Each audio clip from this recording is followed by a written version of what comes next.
So let's rejoin Matt, Sophie and Tilly and we also welcome back another character from the first book.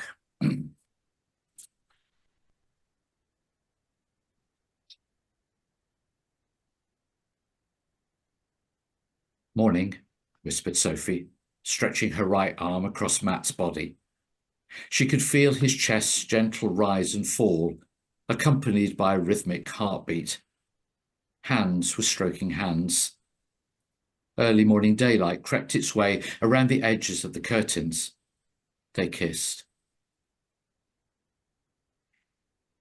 The appearance of a flying camel was somewhat unusual, even in the not-so-sleepy town of Eastwood Minster. The beast's legs and neck turned like uncoordinated rotor blades as it flew through the air, making a perfect landing on Matt's head. "Oh, Sopwith," he cried in mock annoyance.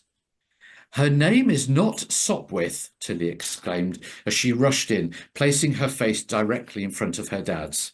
She gave him what another cuddly personage would call a hard stare.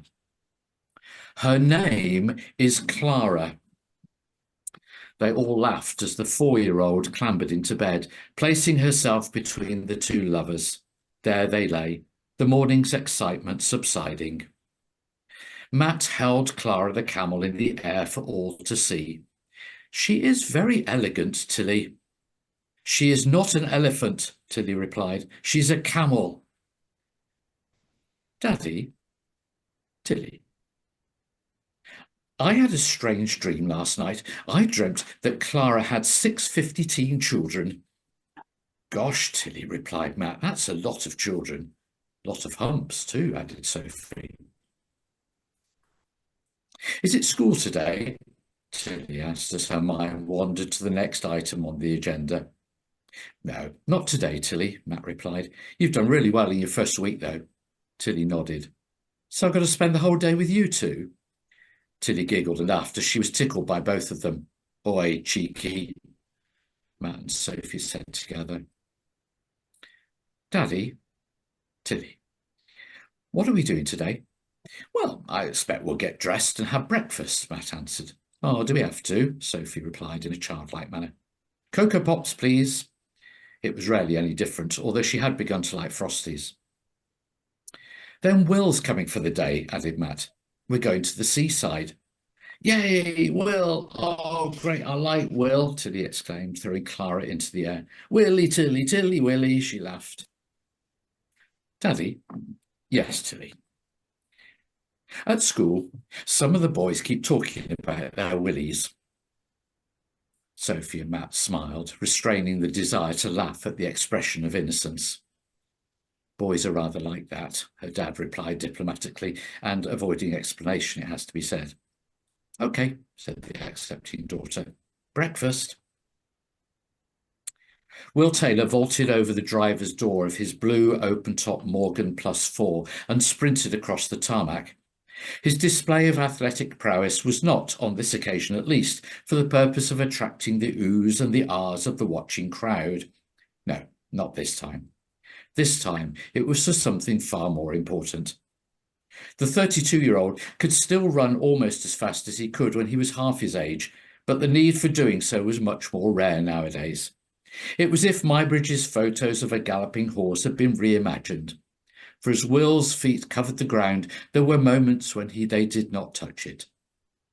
Those around him moved swiftly out of the way as the 6'3" bulk of a man sped past.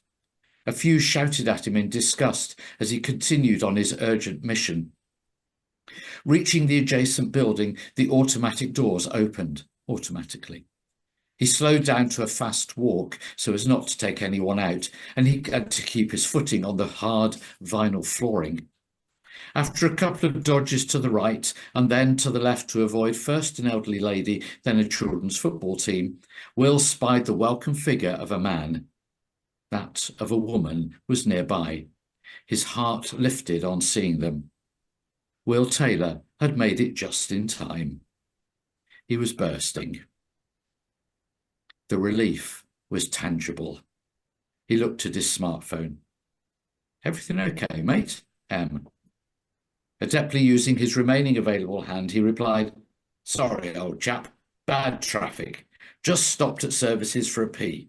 With you in an hour, W." Having perfected the nationally recommended 20-second hand wash, and after buying a mocha from Starbucks, he continued his journey.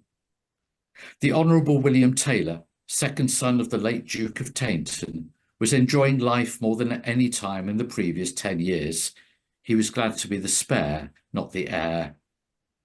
Partially disinherited by his father, who considered his second-born to have been a failure in every aspect of life, it was only due to the more understanding nature of the newly ennobled elder brother that Will had come into the possession of the beloved Morgan, one of their father's precious collection.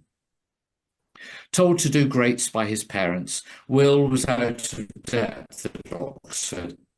Poor results in assignments and exams led to lecturers calling him the university's contribution to energy conservation.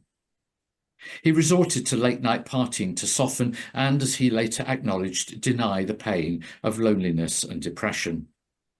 It was in rowing that he enjoyed the more fulfilling aspects of life, and it was rowing which so nearly provided death. Today, though, he was on his way to see his long-standing friend from those times. Although friend is too insignificant a word, lifesaver is more important, more accurate, rather. Will's disappointment at not being selected for the boat race crew in those Oxford days had long since faded. Even the rope with which he almost took his own life had lost some of its grip on his memories. It had been Matt West's timely intervention that saved him from the noose hanging from the beams of the boathouse, something neither of them would forget.